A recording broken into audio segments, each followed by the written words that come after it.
तस्वीर में जो आप देख रहे हैं वो केवल एक शपथ ग्रहण का दृश्य नहीं, ये बिहार की राजनीति की दीर्घकालीन रणनीति और दशकों की योजना का जीवंत प्रमाण है। और सामने खड़े इस व्यक्ति का नाम है नीतीश कुमार, 10वीं बार मुख्यमंत्री। यह संख्या केवल आंकड़ा नहीं, ये सत्तारूढ़ राजनीति, अनुभव, जनता के विश्वास का संगम है। बख्तियारपुर के एक सामान्य परिवार में जन्मे नीतीश कुमार के पिता आयुर्वेदिक वैद्य थे और उनके दादा स्वतंत्रता सेनानी। साधारण जीवन की इस चादर में छुपाता वह असाधारण मस्तिष्क जिसने भविष्य की राजनीति की जटिलताओं को पहले ही समझ लिया था।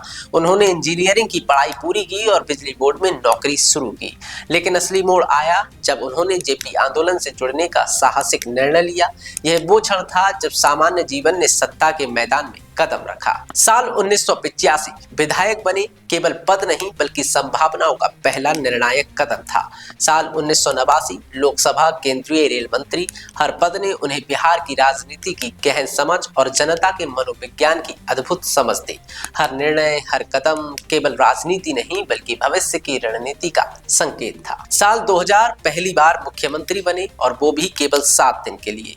लालू यादव की रणनीति ने उन्हें सत्ता से अलग किया, लेकिन यही 7 दिन उनके लिए संगठित राजनीतिक गणित की प्रयोगशाला साबित हुए। असफलता ने उन्हें मजबूत किया और वही अनुभव उनके लिए सुशासन बाबू के रूप में अमर करने वाला था। साल 2005 15 साल पुरानी राजद सरकार हटाई गई, सत्ता संभाली। ये केवल जीत नहीं थी, ये जनता की समझ, अफसर की पहचान और रणनीति का सम्मिलित परिणाम था। यही वो क्षण था जब राजनीतिक बुद्धिमत्ता ने इतिहास को मोड़ दिया। 2014 में नीतीश कुमार ने सत्ता की जिम्मेदारी संभालते हुए इस्तीफा दिया और जीतन राम मांझी को मुख्यमंत्री बनाया।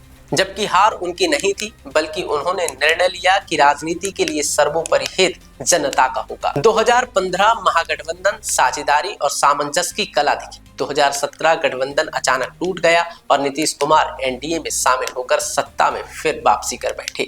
2020 एनडीए में पुनः कार्यकाल शुरू किया। 2022 में फिर महागठबंधन और 2023 में 9वीं बार और 2025 में अब 10वीं बार मुख्यमंत्री पद की शपथ ली है। ये केवल आंकड़े नहीं है, ये समय, परिस्थिति और जनता की धारणा का अद्भुत संगम है। बिहार का विकास मिला जुला रहा, गरीबी घटी पर महंगाई ने गति को पीछे खींचा। उद्योग आए लेकिन आवश्यक गति नहीं। ग्रामीण और शहरी खर्च बढ़े लेकिन वास्तविक खरीदने की क्षमता सीमित रही। ईज ऑफ डूइंग बिजनेस में सुधार हुआ, लेकिन बड़े निवेशक अब भी आने से कतराते रहते हैं। फिर भी चाहे कितनी भी राजनीतिक जटिलताएं आई हो, सत्ता के केंद्र में हमेशा एक नाम चमकता रहा और वो नाम था नीतीश कुमार। अब सवाल ये है, क्या 10वीं बार का कार्यकाल बिहार को नई दिशा देगा या फिर वही पुराना चक्र चलेगा? क्या उद्योग आएंगे? क्या युवाओं को रोजगार मिलेगा? क्या विकास और स्थिरता साथ साथ बढ़ पाएंगे या फिर कहानी केवल नया आवरण ही पहनकर पुराना रास्ता अपनाएगी? आपको क्या लगता है? आप अपनी राय कमेंट बॉक्स में जरूर देना। बाकी बिहार में जो होगा वो तो समय ही बताएगा।